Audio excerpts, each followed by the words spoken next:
again. Apologies if I look a little windswept. I've just been sitting out in my garden, have a cup of coffee, and it's slightly breezy up here. I thought I'd tell you a little bit of information about me.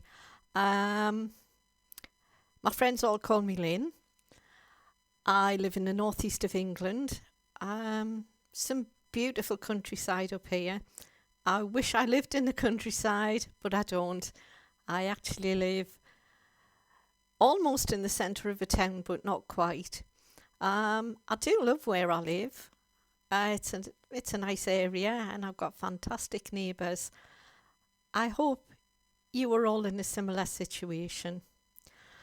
Um, the reason I wanted to include mental health as one of the topics I will cover is ADHD runs in my family.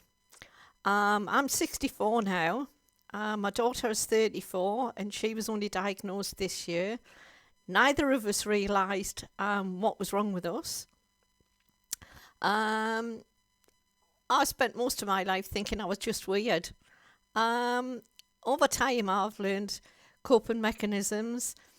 I've learned to embrace my weirdness and actually kind of like it now because it sort of makes me, well, in my mind at least, unique.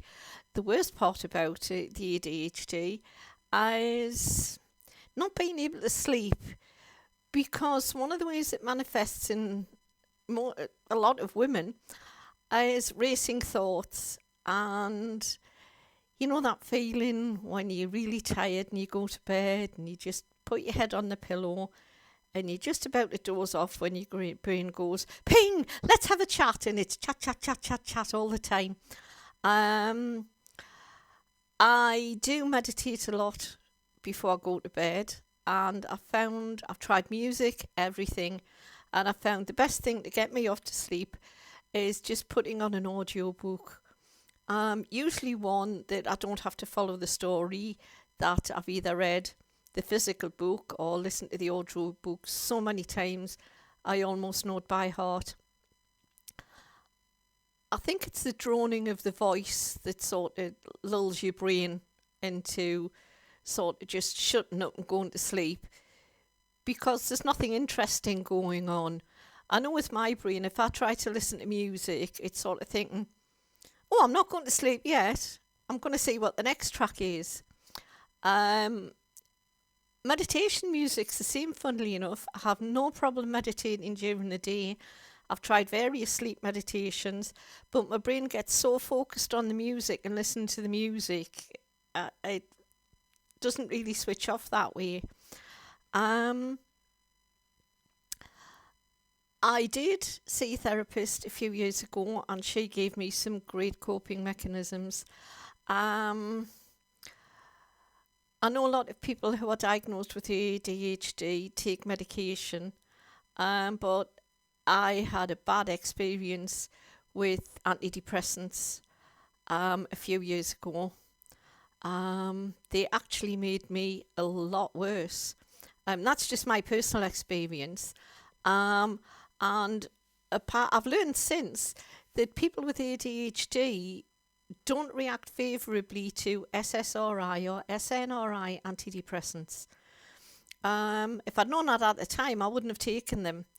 But the various doctors I saw tried me on 6 different ones, and I honestly hoped each time that that particular one I was taking at that time would actually help me. It didn't. It actually made me worse. I was waking up 6 or 7 times a night from nightmares, and when I was waking up because I was in a full-blown panic attack. Never happened to me before I started the SSRI, SNRI medications, and it's never happened since I weaned myself off them. I had a lot of problems on another medication, pregabalin. That affected me so badly mentally. I actually thought I was developing early onset dementia. It took me a year to wean myself off that, but since I have,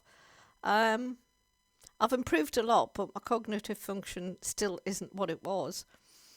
And I was just thinking recently about doing something on YouTube, and I thought, well, if my experiences can help someone else or make someone think, oh, I never thought of it that way, or I never saw it that way, and sparks that little thought in them that maybe something isn't right and they can go and get help, then I've been through so much, and it helps me to think that my experiences are helping someone else. The other side of the mental health is my first long-term relationship I was in for 15 years, and I've been out of it since 1996.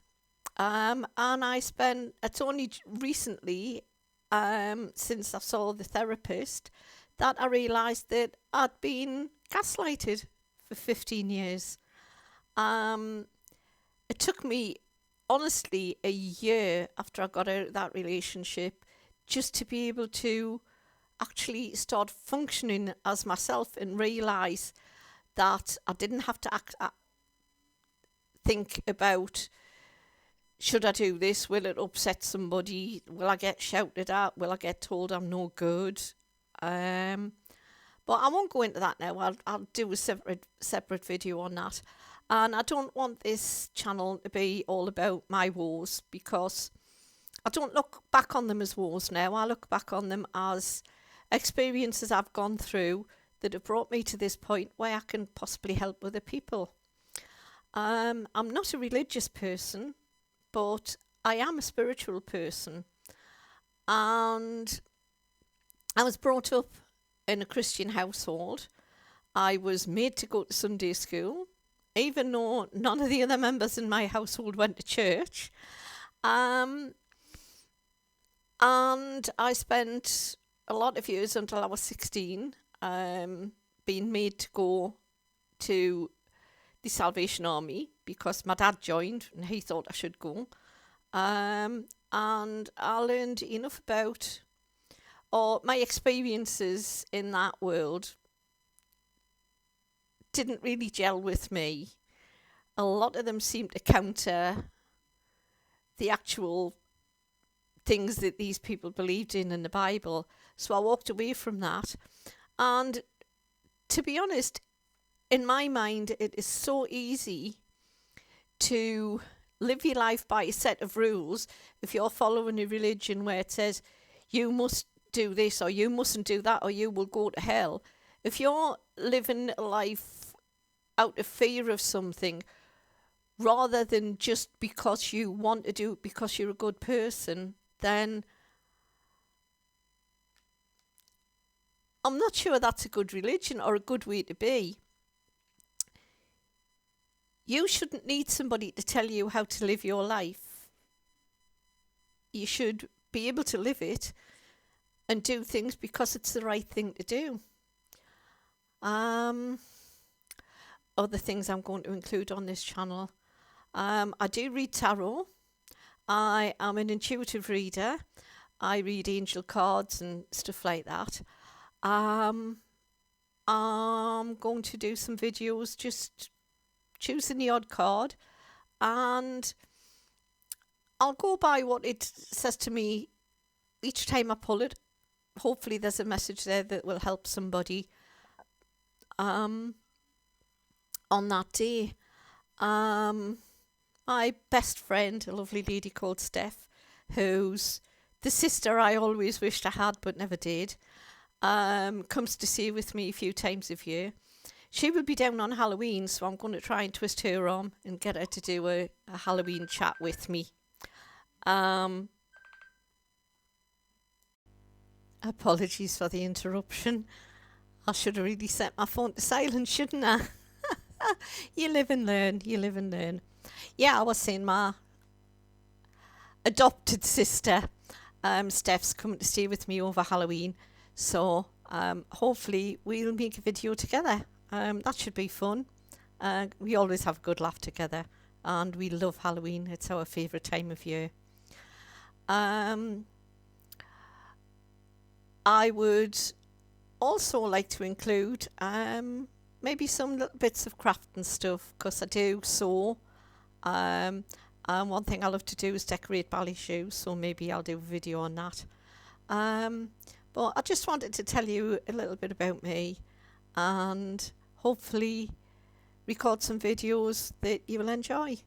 One day I may even be brave enough to do a live chat. Thanks for listening. Bye for now.